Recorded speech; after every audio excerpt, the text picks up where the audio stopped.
Hi, my name is Evelyn Murray, and I'm here today to talk about child welfare with the Department of Human Resources here in the state of Oregon. I'm here to talk about African American families. I'm here to talk about poor white families.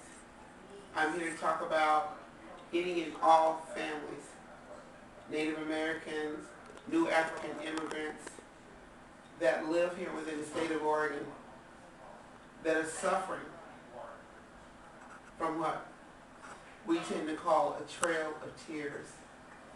A trail of tears that's left by the Department of Human Resources, child welfare on racial disparity and racial disproportionality. I'd like to start out by first saying that I was born and raised in the state of Georgia, where I have 12 brothers and there's only 4 of us girls. I was raised up where every Sunday we went to church. After church we played basketball in high heels out in the cow pasture. Yeah, we had to remove the cow dung before we could start playing.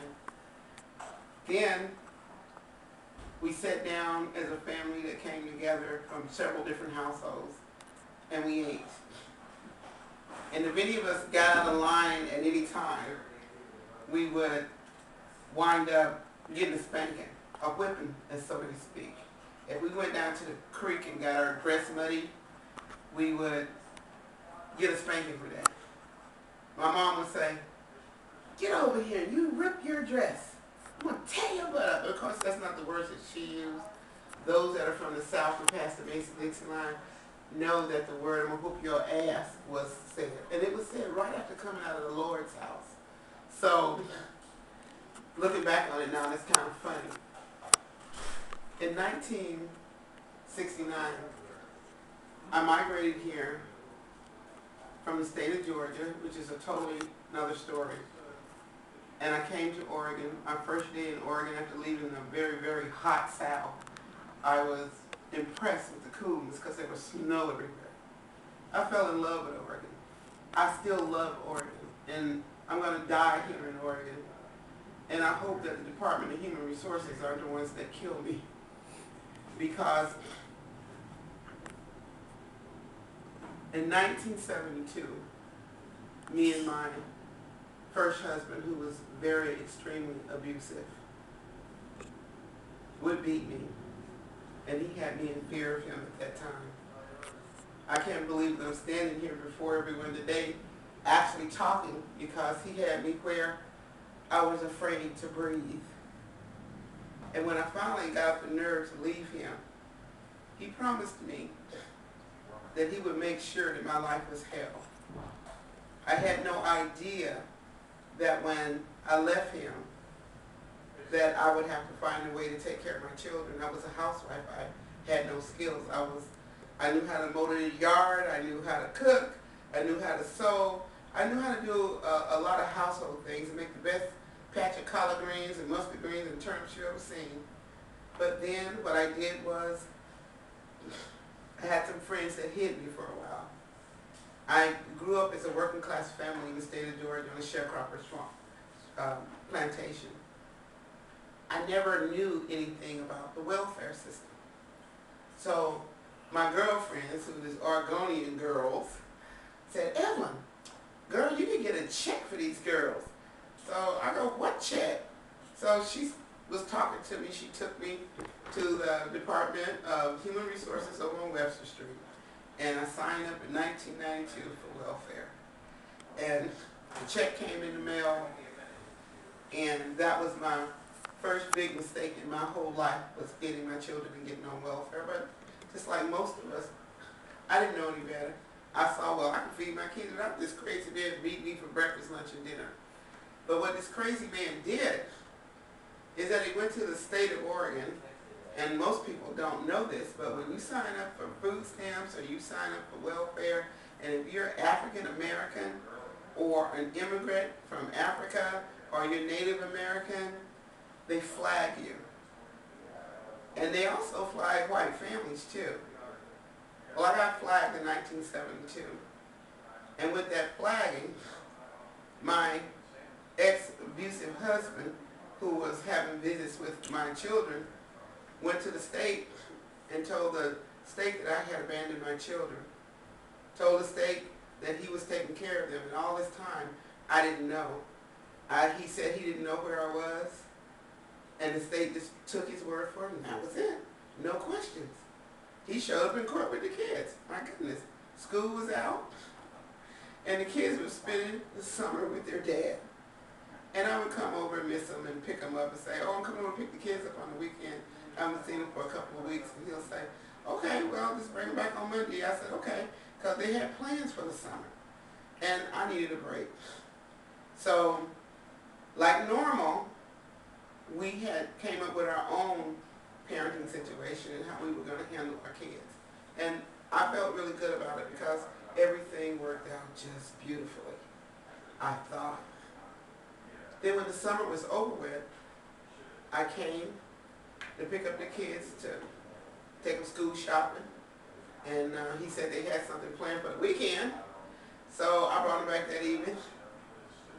And we went shopping the following week until I got their school clothes together. And then that Friday before school started, I needed to bring them home so they could go to bed early, you know, and acclimate a little bit. And he wouldn't answer the door.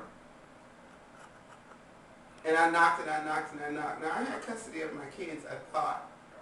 So I thought something was wrong because all the cars were out front. So I called the police because for some reason they weren't opening the door, and maybe I thought maybe somebody broke in and slaughtered the whole family. So this was panicky. So the police arrived and he came and knocked on the door, and voila, the door flew open. And he had in his hand paper saying that he had custody of my kids. And this is how I was integrated into the Department of Human Resources. And that was in 1972. Here it is, the 21st century. And my name is Evelyn Murray. And I have been abused and I have been discriminated against, and I have been persecuted by the Department of Human Resources for over 37 years.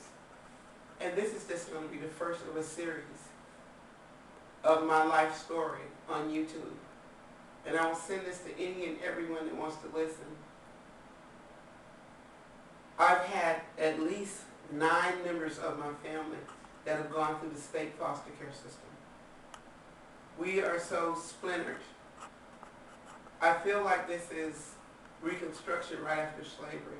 I didn't understand that you can't spank your kids because the state of Oregon considers that child abuse.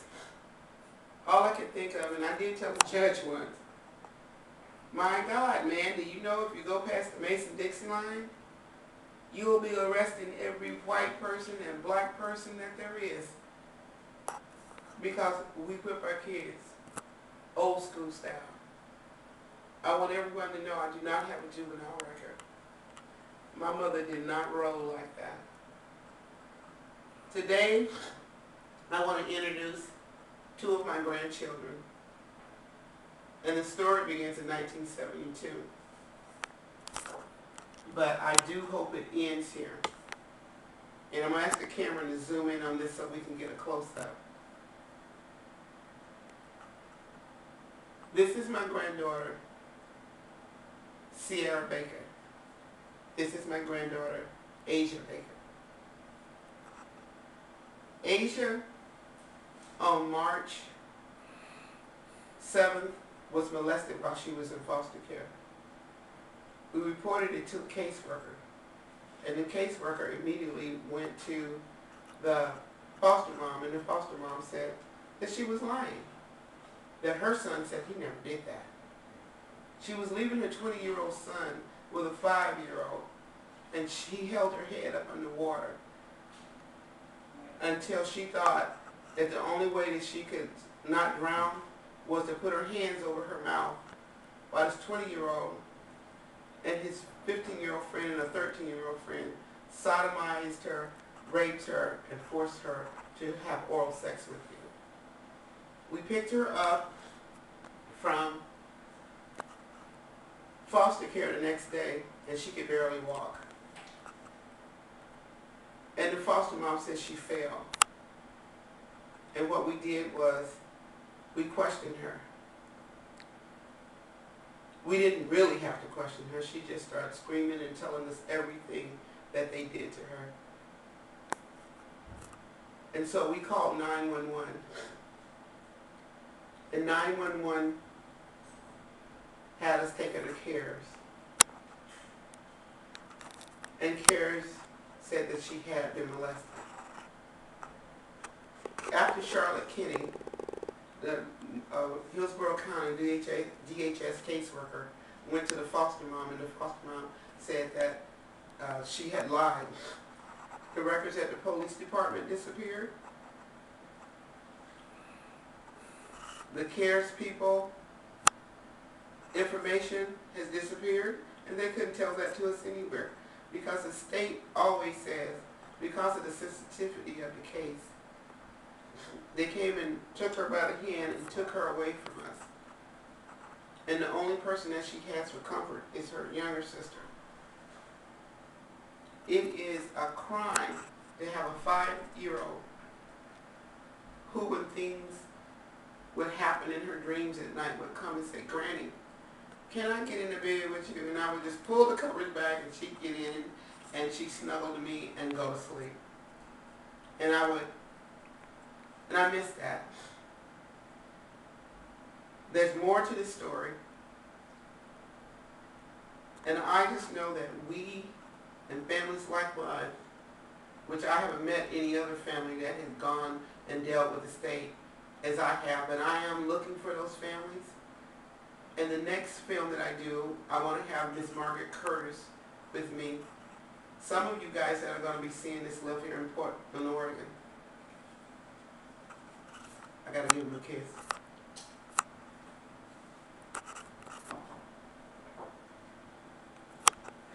Some of you have seen us on the streets of Alberta and MLK, holding up our signs, saying we want our kids back. Do you know where your children are? Because we don't.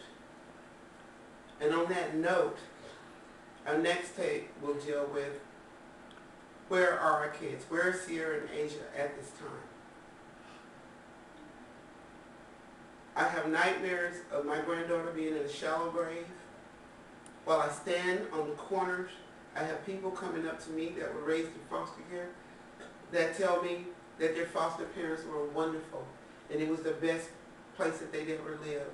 If they hadn't been taken from their families, that they probably wouldn't have made it in this life. And I have other people that come and tell me I was used as a child porn, and every time I tell the caseworker, they would say I was lying, just like your granddaughter said that she was lying, and they would just move me. I've had somebody say that their mother fought and fought and fought, and when she realized that she couldn't get her kids back, that their mother committed suicide. And that put them in a tailspin, and that she was put in child porn. And when she told the state about it, the man got 6 months in jail. That young woman will be coming and telling her story also here. And I want to thank anyone out there that will send donations to 503-875-9200. We've started an organization called Family Nurturing and Caring for Family. We haven't even registered the name yet. We haven't got our 501c3 yet. But I'd also like to read something. 30 seconds. It says here that when a child is removed away from home and separated from their family, even if required for safety reasons, the traumatic impact is severe and long-lasting. As a community, we have a moral obligation to do all we can to strengthen and stabilize families so that they can safely care for their own children. And this is Deborah Gaffori and Barbara Miller, Multnomah County City Commissioner.